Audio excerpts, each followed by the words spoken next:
सध्या सर्वच महानगरपालिकेकडे जर कोणता सर्वात मोठा प्रश्न असेल तर तो आहे डंपिंग ग्राउंडचा।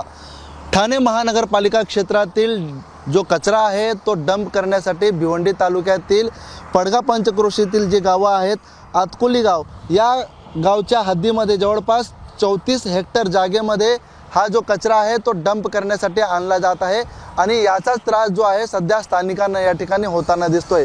पडगा पंचक्रोशी भागातील जी गावं आहेत, ज्यामध्ये आतकोली असेल, भदाणे असेल, आमणे असेल आणि बाबगाव असेल, या परिसरात जो आहे तो आता या कचऱ्याचा जो वास आहे तो आता सुटलेला आहे आणि त्यामुळे या परिसरातील नागरिक जे आहेत या डंपिंगच्या विरोधामध्ये आंदोलन छेडण्याच्या तयारीत आहेत।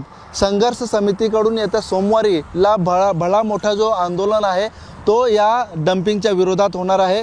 प्रशासनाकडून ही जागा जी आहे जवळपास 34 हेक्टर जागा आपण या ठिकाणी बघू शकतो। हा पूर्ण खदान परिसर आहे आणि ही शासकीय जागा आहे आणि प्रशासनाने ठाणे महानगरपालिकेला जवळपास 34 हेक्टर जागा जी आहे ती या ठिकाणी डंपिंगसाठी दिलेली आहे, ज्या ठिकाणी ठाणे महानगरपालिकेचा जो कचरा आहे तो संपूर्ण कचरा जो आहे तो या ठिकाणी आणून डंप केला जातो। आपण पाहू शकतो या ठिकाणी 2 ते JCB आणि पोकलेनच्या मदतीने या ठिकाणी कशा पद्धतीने हा जो कचरा आहे तो या भागामध्ये जो डंप केला जातो। जवळपास 34 हेक्टर जागेमध्ये हा जो कचरा आहे तो डंप केला जातो आहे। सर्वात महत्त्वाचं म्हणजे या परिसरामध्ये काही अंतरावर जर आपण गेलो तर त्या ठिकाणी आंतरराष्ट्रीय क्रिकेट स्टेडियम देखील या ठिकाणी तयार करण्यात येणार आहे।